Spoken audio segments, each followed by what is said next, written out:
Alors, bonjour. Welcome to CCAT's virtual symposium, Listen and Learn, all the stories to be told. I'm Mélanie Raymond. I'm a co-chair of the CCAT Symposium Program Committee. I'm also a juge administrative at the Tribunal Administratif du Travail. It's a pleasure to welcome you all today. Je vous parle de Montréal, Montréal qui est en territoire traditionnel et non cédé de la nation Mohawk. Montréal était un endroit aussi où beaucoup de nations autochtones avaient l'habitude de se rencontrer dans un esprit de fraternité. Puis c'est dont nous allons nous inspirer aujourd'hui. As you are all aware, the symposium is being presented virtually again this year, but that hasn't stopped us from presenting what CCAT has become known for, a diverse and thought-provoking program that will inspire, educate, and empower those of us in the administrative justice community. We understand that we're all excited about coming together again. Unfortunately, this year we are still stuck with the phantom of a new COVID variant, but we will welcome a possible return to in-person in future for other events. Un merci très sincère à toute l'équipe du Tonnerre qui a organisé ce symposium, qui a donné de son temps, tout le monde qui a participé pour les différents ateliers. For those of you who are new to CCAT, I'd invite you to visit the CCAT website to explore the online course offerings and our resources repositories. If you have any material that you'd like to share, please send it along to us. Information on how to submit material is included on the website. Je passe maintenant le flambeau à Claire Anderson, qui est conseillère au Conseil de la radiodiffusion et des télécommunications canadiennes et présidente de notre nouveau comité sur la vérité et la réconciliation. Claire, over to you. Thank you, merci Mélanie. I'd like to welcome everybody to today's session, Finding Common Ground Through Dialogue with Waneek Horn-Miller. I was asked to moderate this discussion on behalf of CCAT's newly established Truth and Reconciliation Committee. The chair of CRTC told me about this initiative and he encouraged me to participate.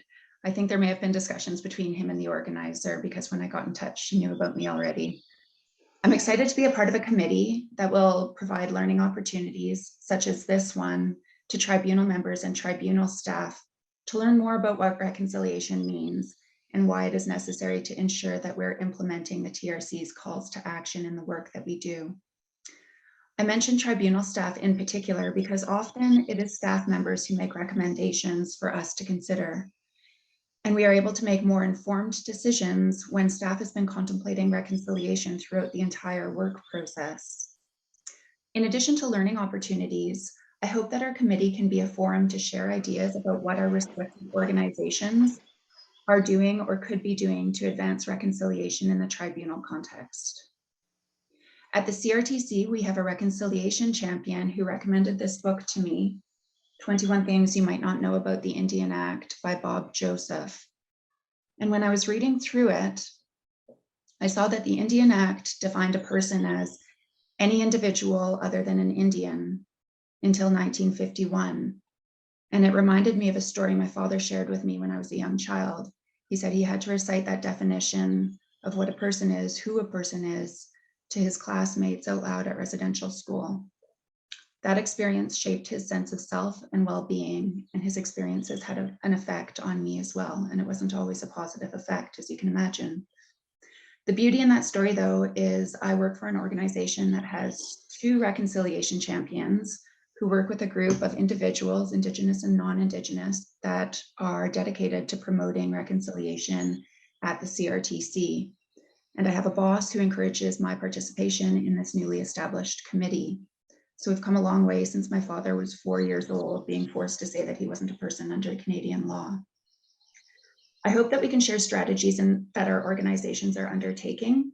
So I encourage you to participate in the Truth and Reconciliations Committee by going to our CCAT learning events that will be upcoming, but also to get in touch with me or other members of the committee to share resources and strategies that your organization has tried to or decided to implement.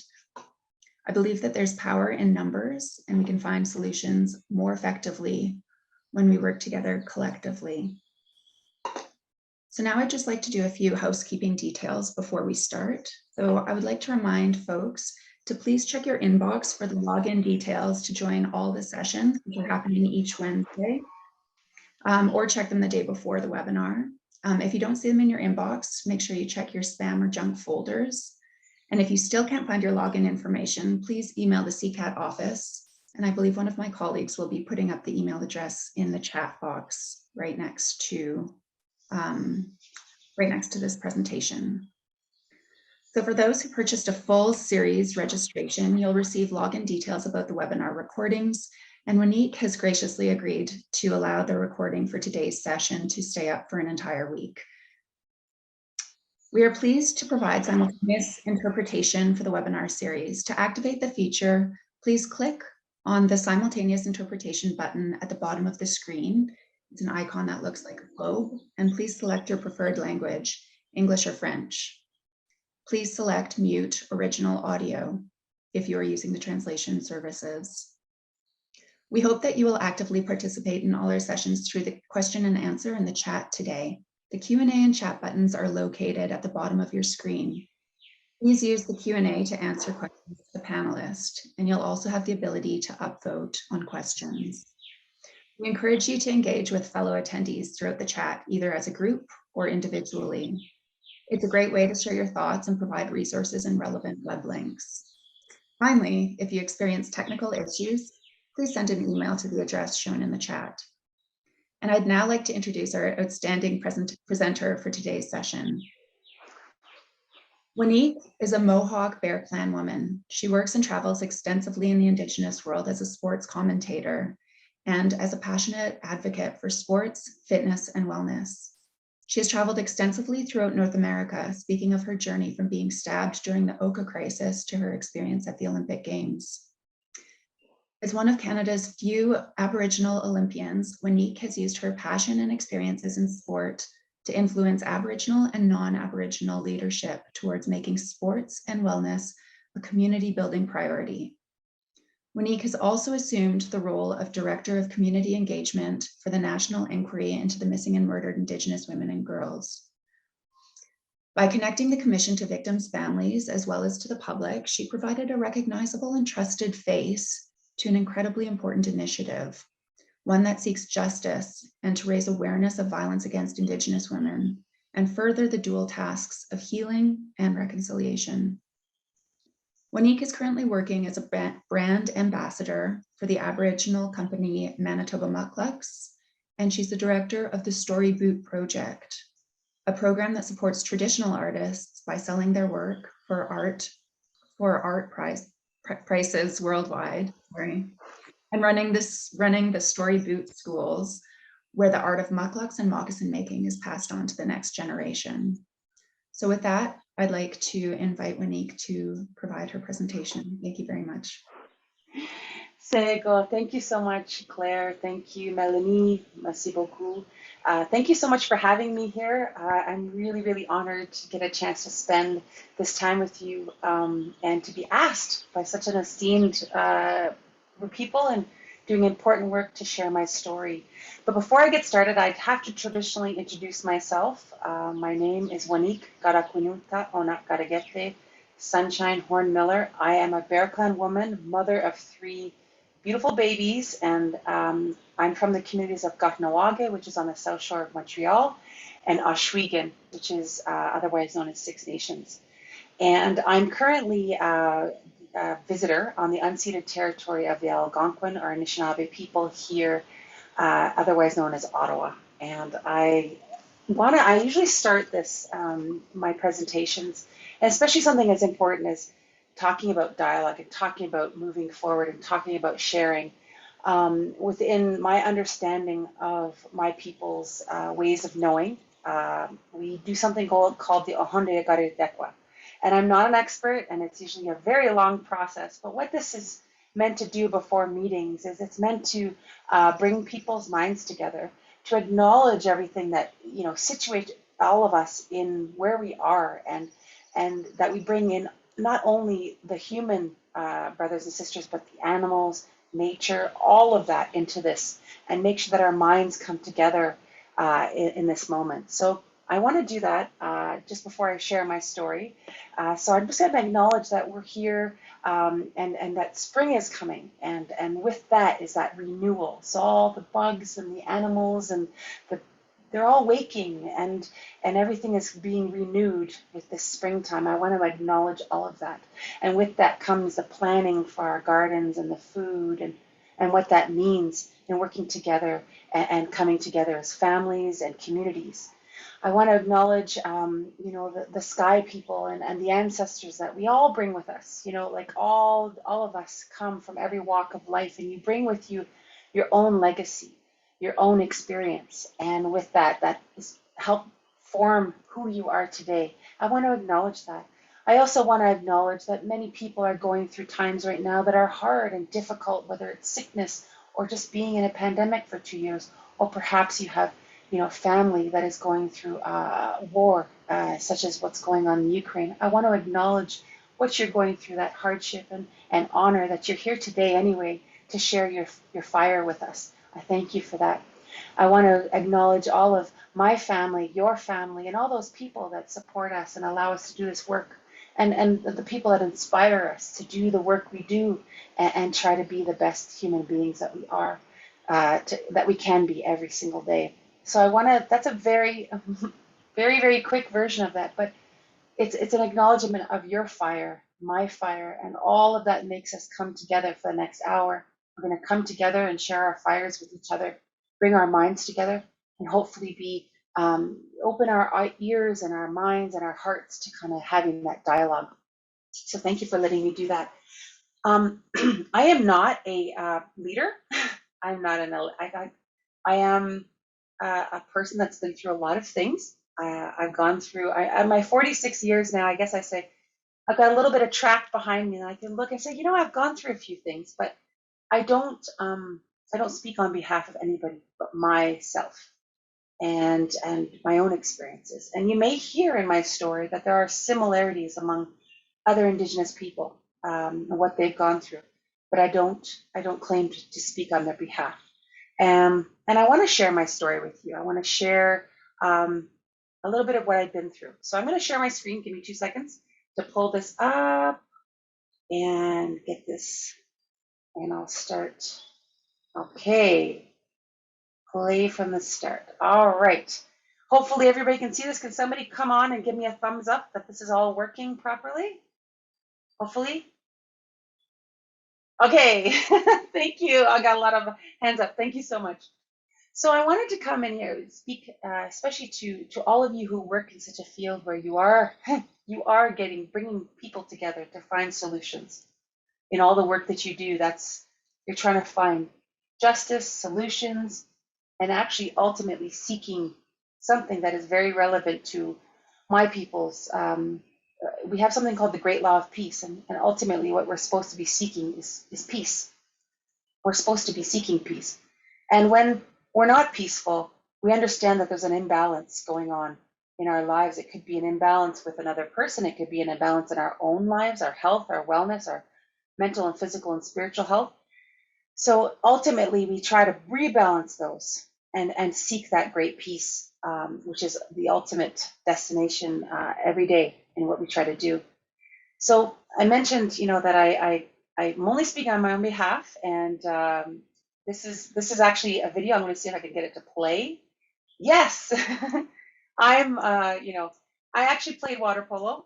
I have, maybe some of you out there know what this sport is, but I played the sport of water polo, and I went to the Olympic Games, but I played before social media, and where, accessing, footage of me playing is kind of rare and hard. And this is me playing at the Pan American Games in Winnipeg when we beat the Americans to win the gold medal.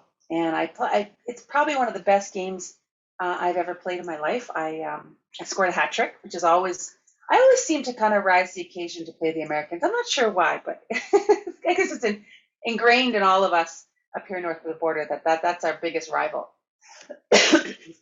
Sorry. So, what I'm going to share with you today is a bit of my journey to understanding reconciliation. Funny enough, in 2015, when the Prime Minister of Canada said, okay, we're now living in a time of reconciliation, most people were like, oh, great. And we had learned and heard a bit about that through the TRC and those events. But I think many people walked away, me included, with a question mark in our minds going, what exactly does that mean? And I'm going to share with you a little bit about how I've come to understand this and how I've gotten to that point. So the truth and reconciliation, what does truth and reconciliation mean? So I always laugh because back when I was a kid, if I asked that question of my mother or a teacher, they tell me to go look at the Encyclopedia Britannica. And maybe some of you are old enough to know what Encyclopedia Britannica is, but do you remember those like millions of editions, and they're thin paper, and you'd be sifting through them to try to find what, an explanation about a concept, and it would be renewed all the time.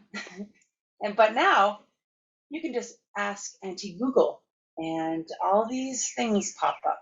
And so I start with truth, and I think truth is something that has it's proven by facts and sincerity. It's based on what people it's genuine honesty, but it's based in Western culture on this fact. And I think when it comes to Indigenous people, and we've learned since June of last year, what Indigenous people knew is we knew many of our children had been taken, had been murdered, had been lost. But, the proof, this idea of this fact, this proof was missing. And when those first 215 graves of those children were found, this truth came forward into the Canadian consciousness to say, here we finally have the truth of what we knew. And why is that important? If we're going to have truth, if we're going to have reconciliation, you really have to have truth before those hurts, before those traumas can be reconciled and hopefully healed. You need to have all that truth come out. So it's very important, very hard, very painful time. I know I had a lot of my non-Indigenous friends, emailing me. People actually I didn't know, had not talked to in a long time, were emailing me and talking to me about it, and almost like they were so impacted by that, by those children being found, so on such an emotional, visceral level. And I said, I honor how you're feeling, but I can't make it okay for you. You need to go through this. You need to feel this the way in which my people felt. You need to absorb this truth into this understanding of what Canada is if we are going to be able to move on. And as painful as that is, this is something we've lived with for a very, very long time. So going through that is very important. Truth is important. But, reconciliation, it's funny because if you look at the definitions on the internet, the first one is, restoring friendly relations between, and I'm sure many of you try to do that in the work you do, but when it comes to Indigenous, non-Indigenous people, that it's like you can't look back in a time where it was all perfect. This idea, if we go back to just this time in history, the relationship was perfect, and society has kind of fed a false understanding of history to the Canadian public that there was a time when everything was perfect. But as a Mohawk and as someone whose people have been in contact with non-Indigenous people for a very, very long time, since almost the very beginning, we knew that it was conflict from the start, conflict of physical conflict, of worldviews, of spiritual understandings. All of this stuff was a conflict. So I think the second definition that really kind of defines what we're trying to do in Canada, and not just between Indigenous and non-Indigenous people, but I think when you look at a multicultural society, when we say we're a multicultural society, we are constantly trying to make one belief compatible with another. Whether, we practice reconciliation in our like everyday life between, partners, parents and children. We're always trying to reconcile, making two divergent worldviews compatible. And it takes a lot of effort. It takes a lot, rather than just steamroll people and say, I'm going to now tell you how to believe, which is what was done to Indigenous people. I'm going to tell you how to live, where to live, how to love, how to pray, what to believe, and you will do it. and then you'll be assimilated.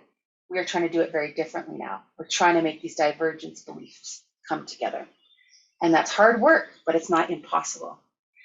So for Canada, what does it mean? It's attempts like today by institutions, organizations to raise awareness and talk about colonization and its ongoing effects within our communities and with our families. And that's something that's really, really important. I love that Claire spoke of her father. My father also went to residential school, and the impacts on are I know that they're living, breathing monsters. I talk about that.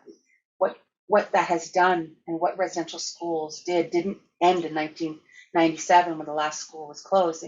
It created a living, breathing, and very active monster that eats at many, many communities and families in a very destructive way. So we have to understand that it is still ongoing. So, I'm very thankful that my mother, who didn't go to residential school, she did go to Indian Day School. She maintained her culture and her language. And she always says, if you get a chance, you got to share it.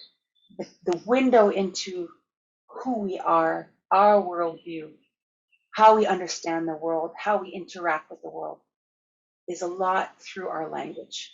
Indigenous languages, and if you speak to Indigenous language keepers, they'll often say we're descriptive language. We're not a language that is like Latin based. It's like someone took a look at something that was happening or an object and described it, and then said, okay, that's the word for it, right? Or described what it did, and that's how they assimilated into our languages. And so it's really cool because if you think about it that way, it's like taking a snapshot in time about how someone saw that particular situation. And it's still, that perspective is still alive today. So a very important word in the Mohawk language, and one that I was taught, was Ganadunquatsara.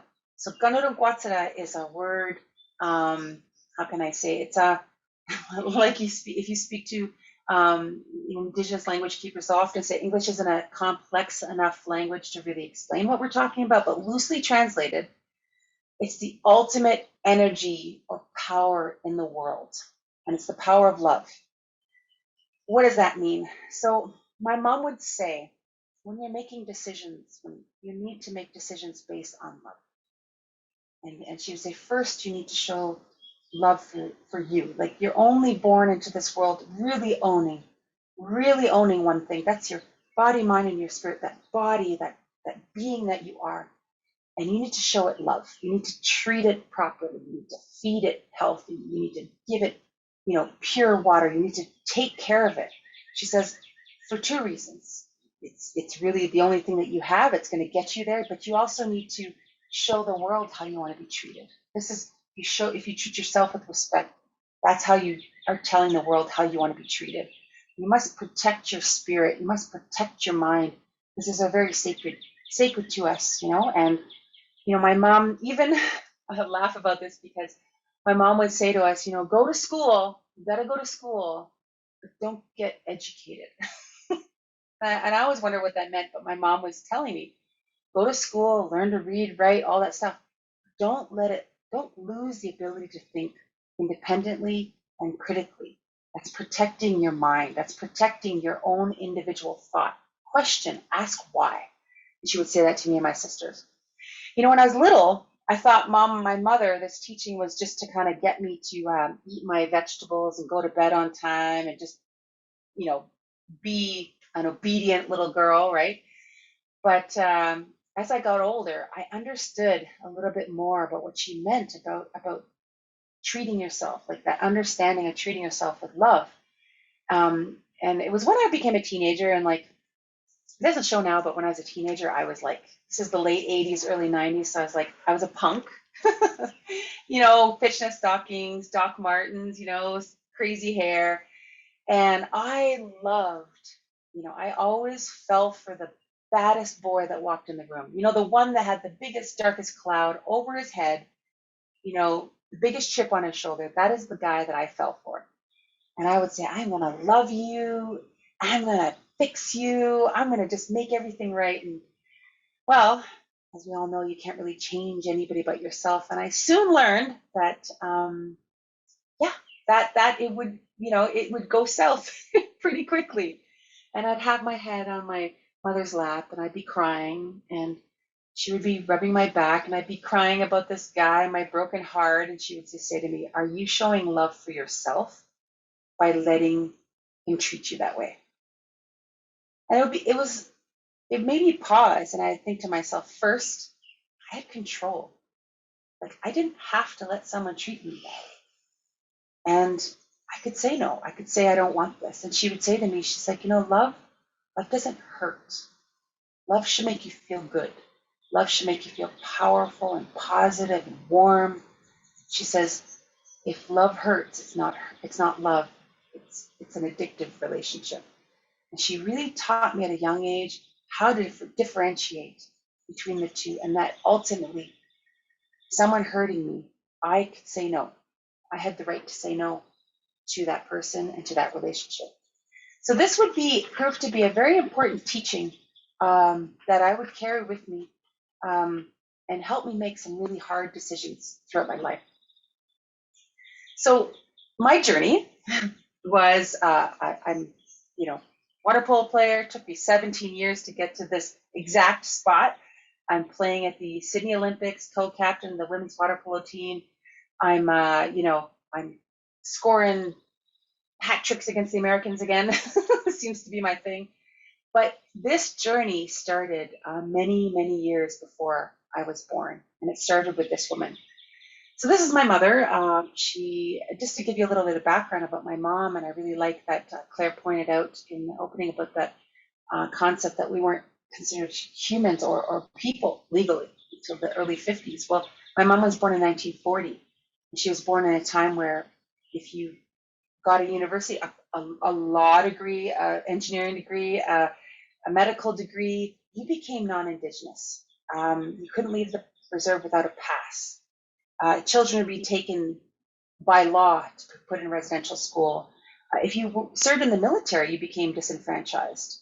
And, if you were an Indigenous woman marrying a non-Indigenous man, you became non-Indigenous. And no right to vote, no way to impact the system that affected every single aspect of your life. And my mom, growing up in this world, she became very active in the Indigenous rights movement. So the 1960s civil rights movement, my mom became one of Canada's first Native rights activists. And she was known for a lot of things. If you see, she's very, very contemporary looking. So she modeled. She was a model in Montreal and Toronto and different places. But she, people liked how she looked, but then they invited her to things, and then she'd open her mouth, and she was raised very traditionally. So she knew about the Great Law. She knew about the Indian Act. She knew about the Charter of Human Rights and Freedoms and the history of treaties. And she just blew people's minds. Like, my mother was this woman who just blew everybody's minds. They didn't know what to do with her. And this is including Native men at the time, did not know what to do with my mother because, she was just so out of the box. And my mom is known for a lot of things. She's known for being quite radical, quite wild. And I love telling this story because it actually ties into my life. So in the 1960s, mid-60s, every community had an Indian agent. And our Indian agent in Blacknawage signed an agreement with all the municipalities around us to dump their garbage in our community. And she said, it wasn't so bad in the beginning, like a roll of linoleum would be dumped and suddenly everybody would have new floors, right? Like, it wasn't so bad. But as the dump grew, so did the rats and mice.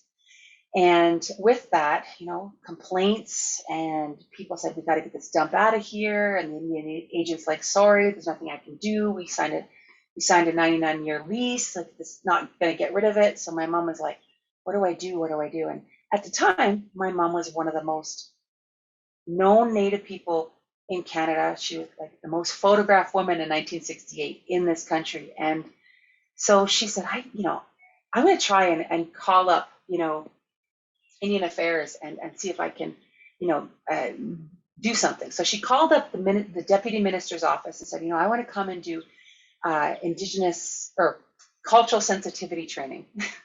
And Nobody knew what that was. This is the 1960s, right? So like, what does that exactly mean? But my mom, they were like, oh, that sounds wonderful, Conchita, come to Ottawa. So in the 3 weeks leading up to that, my mom, my Uncle Frank, and her 3 aunties live trapped a whole bunch of rats and mice. So that's live trapped. And they kept them. And my mom caught a special rat in her office, one that it died, so she put it in a Ziploc and she let it stew in her fridge for 3 weeks.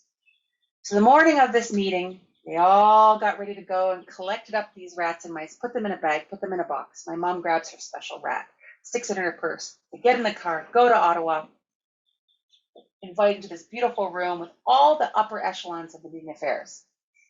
And my mom, did not know what to do to teach his people about cultural sensitivity. So she stuck a movie in called Nanook of the North, which is like a famous NFB film about Inuit people staged in the 1930s.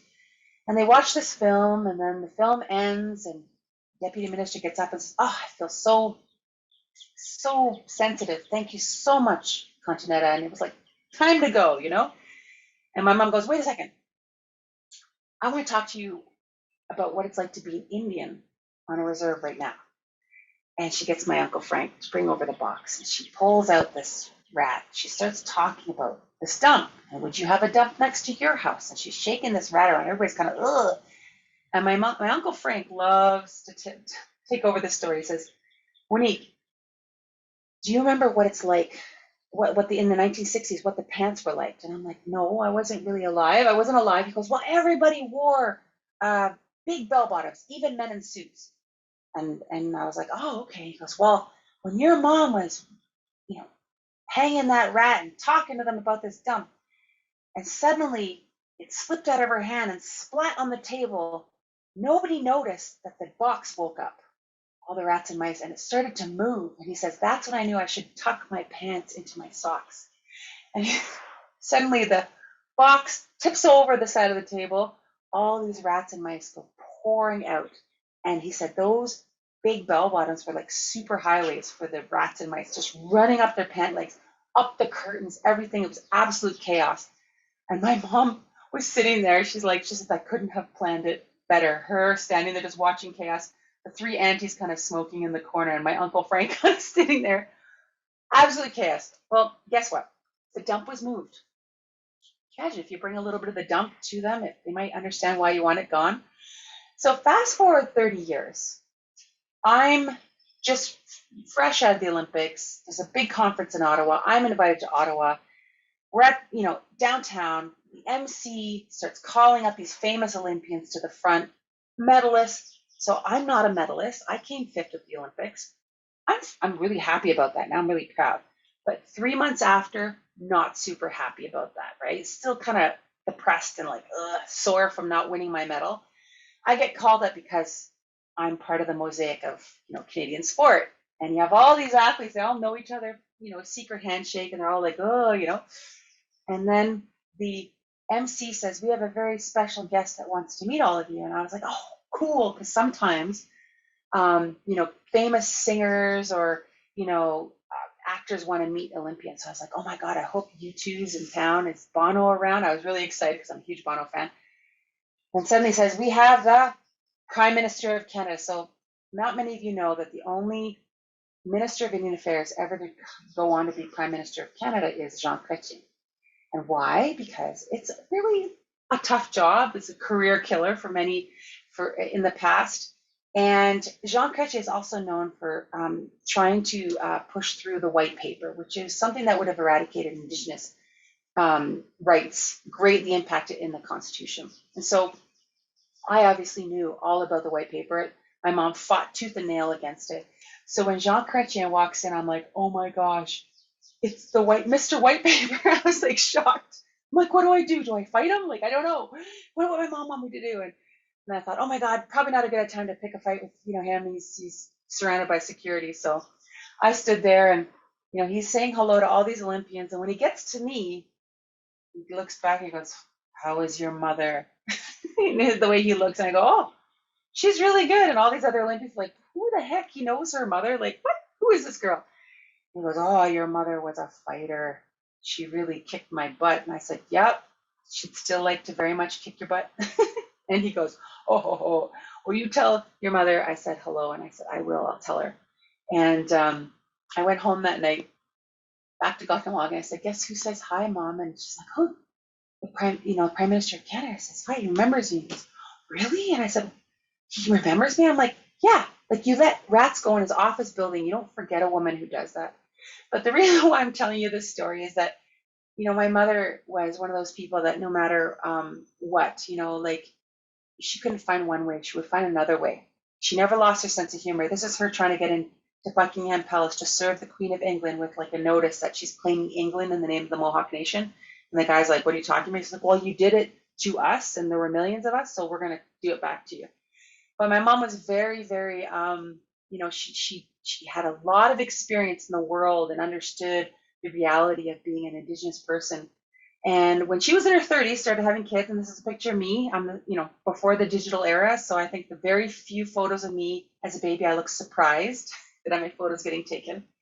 My mother, she made two really important decisions in our life. One, no drugs and alcohol were allowed in our home. And she put us into sports. My mother, in her mind, was creating the next generation of disease-free, high-achieving warriors. And she had 4 daughters. She wanted us to learn some really, really important things. My mother has never said, you have to be an Olympian or you have to do this. She just said to me, I want you to do whatever it is you do. I want you to accomplish. You remember, you come from a people that did not do things half-assed. You came from a people that didn't have the luxury of doing things half-assed. If you think about it, Indigenous people have been through war, famine, disease, intentional genocide. If we weren't the best, the toughest, the strongest, the most creative, we simply died off. She said, you remember, they had to do things with excellence every single time they did it. Remember that. And that runs in your veins. And she would say to me, you have that perseverance that, I trained for 17 years to get to the Olympics, and I only knew I was going for the last year. Like jumping up and getting in a car minus 30 to go jump in a freezing cold pool is like counterintuitive, right? It's like, why would you do that? Well, that perseverance, that stick-with-itness, keeping going, even though it was something she wanted us to learn. And then most of all, she wanted us to learn about respect. She would say to us, there's nothing better than being a Mohawk woman, and, it's really an awesome, we have so much power and influence amongst our people. But if I ever catch you making fun of another people and calling it pride, I'm going to kick your butt. That's not pride, that's racism. She would say, remember, before you're Mohawk, you are a human being, and you need to find that connection with other human beings. If you're going to get to where you want to go in life, if you're going to achieve your dreams, you're going to have to see the human in them and find that common ground. And that includes, learning to speak, learning to express yourself, learning to educate people. I spent my entire Olympic career educating people about who I was, what my role in my family was all about. Because if I wasn't going to do it, they weren't going to understand me. And that was going to be, that was really important. So she really instilled in us that was what she wanted us to do. She also let us, really shared with us what was possible. She wanted us to know, and you got to remember, I was born before the digital era. You can't just Google the Olympics anymore. If you were going to find out about a Mohawk winning a gold medal at the 1984 Olympics, someone had to sit you down in front of a television and tell you what that was. And this is the first time I ever heard about the Olympics. And it was something that would forever change my life, because this is the first time I saw a person just like me become not just the best in our community or the best in the country. They were the very best in the world. It was the first time I said, I want to be like him. I want to go to the Olympics. I want to be one of the best in the world. And my mom said to me, she says, you can do it and I'll help you. And that same year, 1984, I'll never forget, a movie came out about Billy Mills, who won the gold medal. He's still the only person from the Americas ever to win the gold medal in the 10,000 meters.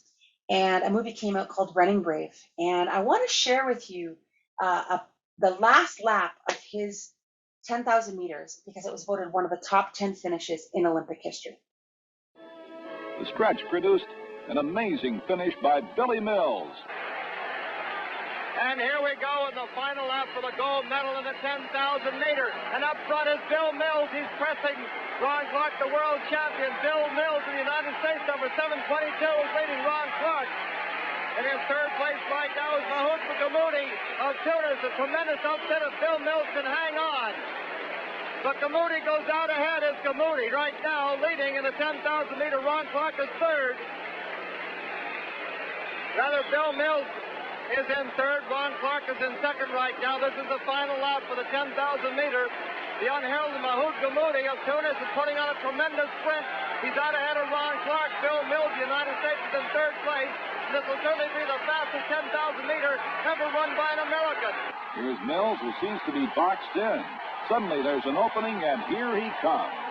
Here they come down the final lap. Can Ron Clark catch Gammoudi? They're going through the field. He's coming up. He's passing Gammoudi. Look at Mills! Look at Mills! Look at Mills! Coming on! Mills is coming on! I wanted to share that with you because obviously, you know, it's an incredible final lap of a 10K. But I also I got a chance to work with Billy Mills, and he shared with me something that was really would affect the way I saw things. One, I remember asking anybody who's run track and field out there knows you try to stay away from people. And I remember asking him, you know, you were 200 meters left, you were secure a bronze medal. Why would you go near anybody? He says, well, first of all, you don't train to come third. You train every day that you're going to win the gold medal. And he says, you know, sometimes when you're going after your dreams, you'll put 98% of yourself on the table. You hold back 2%. And he goes, you know why you do that? And I said, no, why? He says, because in case you fail. He said, you hold back just so you can pick yourself up, that little 2%. He said, but I wasn't willing to live my life wondering if I had put that last 2% on, if I could be Olympic champion or not. I knew I could fall. I knew I could trip, but I wanted to see if I could become Olympic champion. And he said, and you know what, one of the greatest things about being a Native American, because he's an American, I said, what is that? He says, we come from a people that even if we trip and fall, they will pick us up, dust us off, and keep pushing us forward. He said, so what did I have to be afraid of?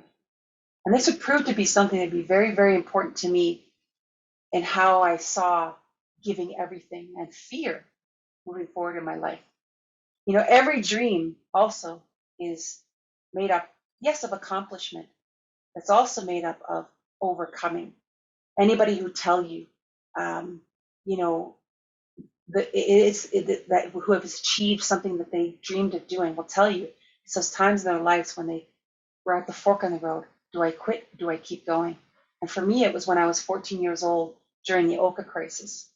You know, this blew up in my community of Gatnawage and Ganasadage, and I ended up with my little sister and my mother encircled in the treatment center to the very last day on September 26th. And I saw a lot of things that summer that would forever be imprinted in my mind.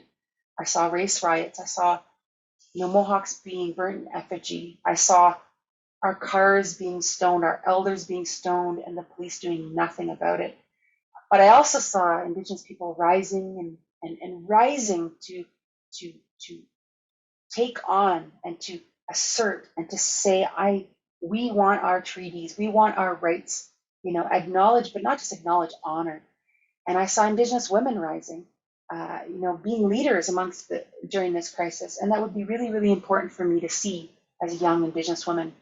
And at the very end of this, when we were leaving the treatment center on September 26th, I was stabbed in the chest by a Canadian soldier while I was holding my little sister. And this picture was taken right after that. And I remember looking, well, still to this day, I can't remember it as a continuous memory. And I remember it in snapshots.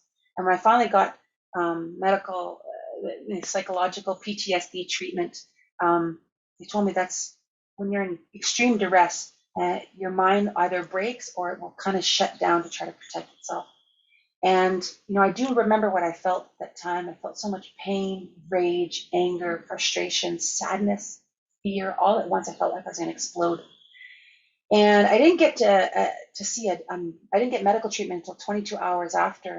And it turns out that the bayonet that the order was given to put bayonets on the end of their weapons, and had the gone a centimeter either way, it would have gone right into my heart. And I remember suffering from very bad PTSD at this time, and I locked myself in my room for 6 days. And on the 6th day, my mother came in, and she says, "What do you want to do?" And I said, "I don't know. I want to stay here. I feel safe here." And she said, "Well, everybody would understand, but you had this dream of going to the Olympics, and you're starting to show signs that you could do this. Like I had become provincial champion in swimming. I was showing signs in water polo, like city records in running." She says, "If you give up now, you're going to be his victim for the rest of your life." And she said, "But everybody would understand. You just let me know what you want to do." And she got up to leave my room, and then she turned around and she pointed at me and she said, "But you remember, I did not raise you to be anybody's victim." And then she left my room. And it's probably not the best way to deal with someone with acute PTSD, but I can tell you it's what I needed to hear. I was 14. I had my whole life ahead of me. I did not want to have to spend my life explaining I could have, and I didn't because of. So I got out of my room and I went back to water polo. And if I had not learned that understanding of respect and that human connection, I wouldn't have been able to play with a whole team of non-Indigenous women. I wouldn't have been able to see beyond their skin color. And exactly 10 years to the day that this photo was taken, I was competing at the Olympics as the co-captain of Canadian women's water polo team. And I think back to this time often, and most importantly, I've been recently thinking a lot about it, especially since the occupation, the convoy occupation in downtown Ottawa. And I wrote one social media statement at that time, and all I said was, if Indigenous people had said they were coming to occupy downtown Ottawa, and we're not going to leave until our treaties were honored, justice was found for our murdered children and murdered women and girls, we would have been met with the full force of the military. And I know this because that is exactly what happened during the Oka crisis. We sought to defend our land, and I remind people, we did not set foot off of our territory. We stayed on Mohawk territory. We did not threaten our neighboring communities. We did none of that, and we were called terrorists in the parliament. We were met with such an overwhelming force, in which you see happens all the time against Indigenous people. And the justification is usually the rule of law applies to all Canadians, and you must abide by the rule of law. And you look at these, this is Wet'suwet'en. They are defending Wet'suwet'en land, and yet they're met with this full force of the RCMP. Now, we talk about unconscious bias, and we talk about institutions that we're trying to decolonize. Well, unconscious bias is often, akin to, well, I'm unconsciously against you. But unconscious bias can also be for people. And this is why I talk about the convoy, because what we saw for 3 weeks was a police force and a municipal government and a provincial government and a federal government unwilling to use the same term.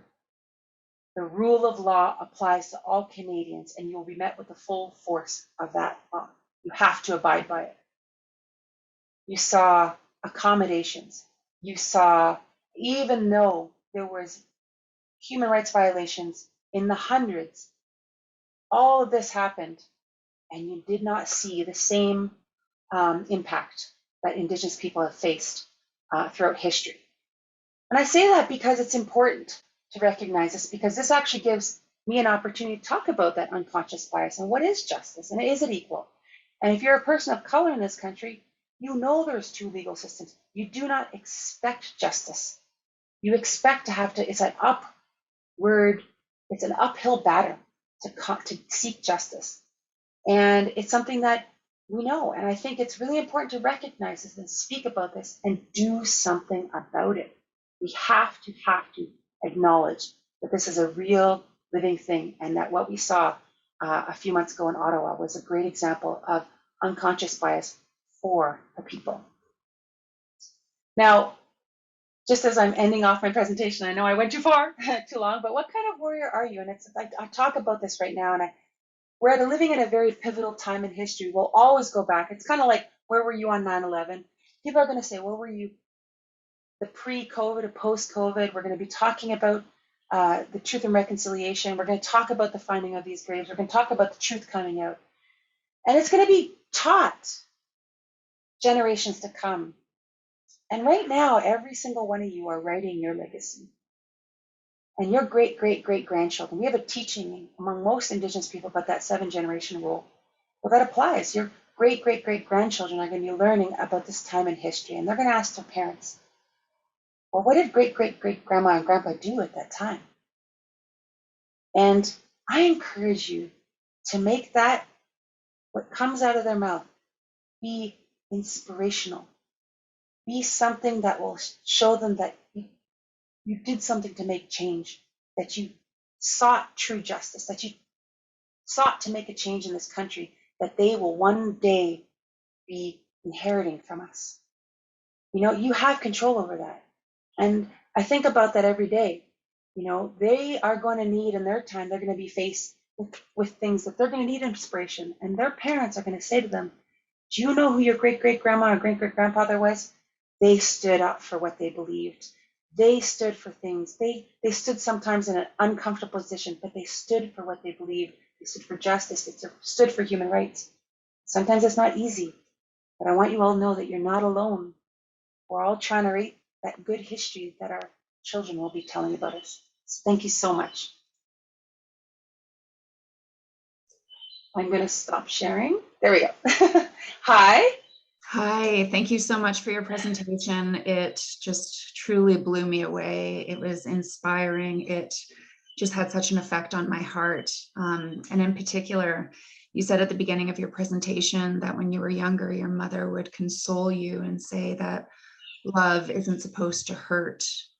And I would say, after listening to your presentation about the disproportionate or unequal use of the rule of law between Indigenous people and non-Indigenous people, I would say justice shouldn't make you feel hurt.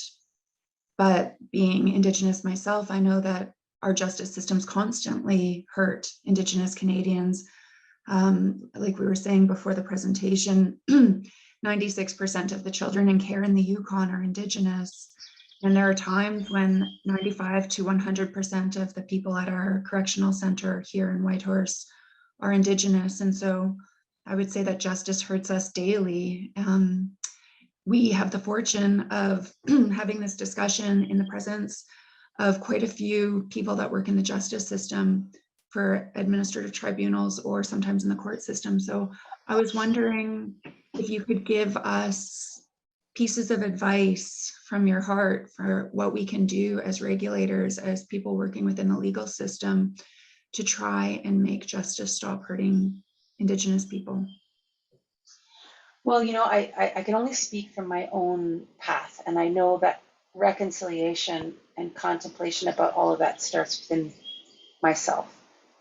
You know, I really think that if we are going to, like, ultimately, we need to also really question what it means to be Canadian. You know, we often say, you know, we look down our noses at the rest of the world and say, oh, you know, like, we human rights and, you know, all this kind of stuff in Canada. But when you really look at it, it's like, does everybody get to enjoy that? And does everybody get to enjoy those human rights and those securities in which, you know, the understanding the international reputation of being Canadian stands for? I'm not saying I don't want it. Like, I competed wearing the uniform of Team Canada. And yes, I went to places in the world that kept me safe, right? But I do believe that we can't stop striving for this to be the best place on earth. And I always ask myself this question. I always say this to myself. We are trying to create something in Canada that's never existed. It has not existed anywhere in history or on this planet today. A place where no matter what religion, race, sexual orientation or identity, economic level, or geographic location, that you can achieve your greatest potential in safety and with respect. So we are striving to create something that is very unique. And I think it's expanding, stepping outside the box, confronting your own biases, confronting your biases for and against people, having those hard conversations with yourself and with other people to ensure that you are really, really combating this. And I think that in the work that you all do, I mean, I know there's a lot of conversation, a lot of contemplation that goes into what you do.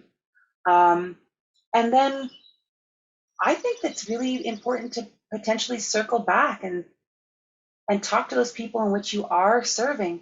Do you feel like you got justice? Were you heard? How would you do things differently?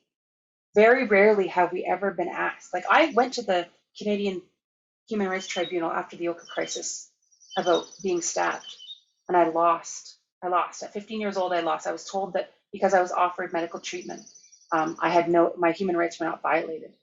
I was unarmed, holding a 4-year-old in my arm when I stabbed. So I walked away. I didn't expect to get justice, but my mother said, "We're going to do this because we got to get this on the books. We're going to do this." And I walked away saying I was never going to get justice. And it told me that if in Canada, I asked them this question. I said, "So if you stab somebody, as long as you take them to the hospital, you haven't violated their human rights?" Like, this is something that I wondered. And so, I think that it is a personal journey, and it is something that you have to be vigilant against. And in the society we're trying to create, this is something that we have to be vigilant against, a vigilance about, and honest about. Thank you. Another question that I had was, you did work with the Missing and Murdered Indigenous Women's Inquest, the national inquiry, and I was wondering if you could speak about some of the initiatives that you helped to develop to create a safe space for Indigenous people to participate within the tribunal and share their experiences. Well, I learned a lot, absolutely a lot, working in that space. Definitely, to have things like trauma-informed, inclusive. These were things that, when you can speak to them, you can say those words, but actually and putting them into action was very, very complicated. And we needed to be very aware of not only giving them voice to what they had experienced, but also what was going to happen after. So we always knew that what was going to happen next. When are we going to get justice? The emotional aftercare of those people who came and testified. These were really, really important and forefront on the minds of my team and the health team. And so we had to ensure that we had a lot of that even before we had our gatherings, and even before we had these people testify, we had to ensure that they were feeling safe. And that actually comes from asking them, what do you need to feel safe, right? Rather than prescriptive. We need to be responsive to that. Absolutely. Thank you so much. I see that we've got a question in the Q&A, and so I'm going to read this question. And the participant asked, what would you like to see in court or administrative justice hearing procedures to improve access to justice for Indigenous persons or other groups that have historically faced greater barriers to fair hearings? Well, I think it begins before. I think there needs to be greater access to understanding the legal system, justice. It costs money to have a lawyer. These are all things that cost a lot of money. If you have a question, you don't even sometimes know that you have any rights to that. I think there needs to be a lot more education on what that means and what access to rights people have, so that they can even think to go to a tribunal or think they could go to the court system. There needs to be a support, right? Someone who is there with them throughout the process. And I think that to be perfectly honest, there needs to be Indigenous ways of knowing, Indigenous ways of conflict resolution incorporated into our justice systems. So where does ceremony, where does something that like Ohana Garidekwa come into play when you have these conflict resolution pieces that come from Indigenous worldview? If we walk into a house and we see nothing in that house that looks like us, it is still a very foreign, scary place that we don't think we're going to find justice. But if we can adapt the justice system to be a place where we see elements of who we are, what we are, and how we understand justice, we're going to feel like we're going to get justice in those places. Thanks. That's Thank just you the so beginning. Oh, for sure. Well, it kind of answered my next question, which was really about the theme of this seminar. It's really, there's a focus on storytelling. And so I was interested to hear like what role storytelling plays in expanding the narrative and expanding our understanding of justice in many different fields, whether it's human rights or whether it's transportation or telecommunication.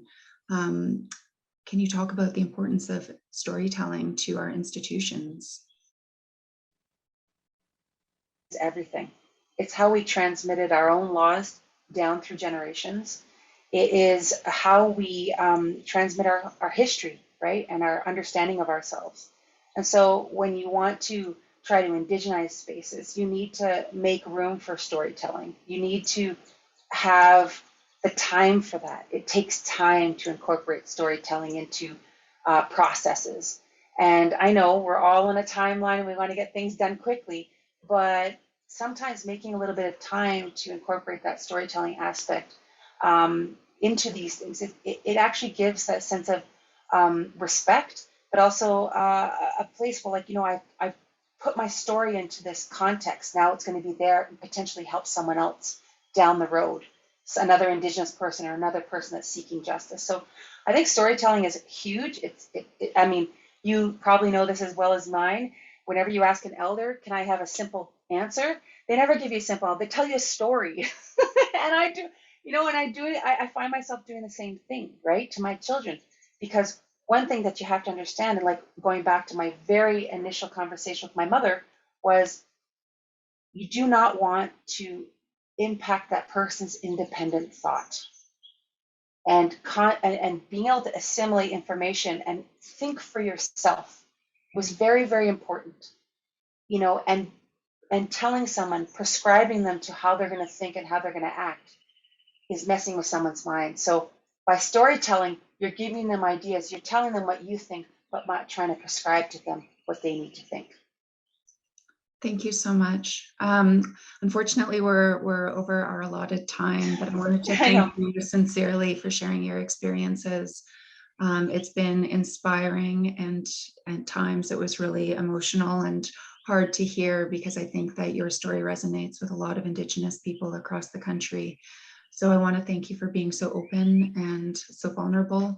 And I just also wanted to say, instead of providing speaker gifts, the CCAT will be making a donation to the National Self-Represented Litigants Project, made in your honor. And so now I see Melanie has popped up, and I will let Melanie close the session for today. Thank you very much, Waneek.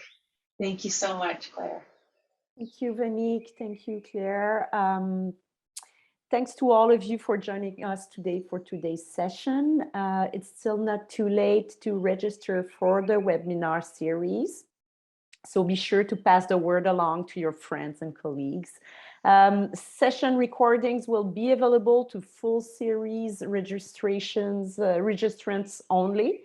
If you purchase either a single or a 3-webinar package and wish to upgrade your registration, you can always contact Cindy Ick at CTAC. La semaine prochaine, je vais animer le jeudi 14 avril, je vais animer un atelier qui s'appelle « Tenir compte des traumatismes ». Donc, il y a un lien avec ce que Waneek nous a dit aujourd'hui, une approche pratique pour les tribunaux administratifs. Donc, n'hésitez pas à vous joindre à nous. If you registered for a session that will take place in the next weeks, always remind yourself to look for the login details on the Wednesday before the session. Also, please check your spam or junk folders. And if you don't receive your login information, again, please email Cindy at info@ctac.org. So thank you all. Thank you for being with us today. It was very inspiring. Thank you so much, Waneek. Merci, Claire. Bye, everybody. Stay safe. Take care.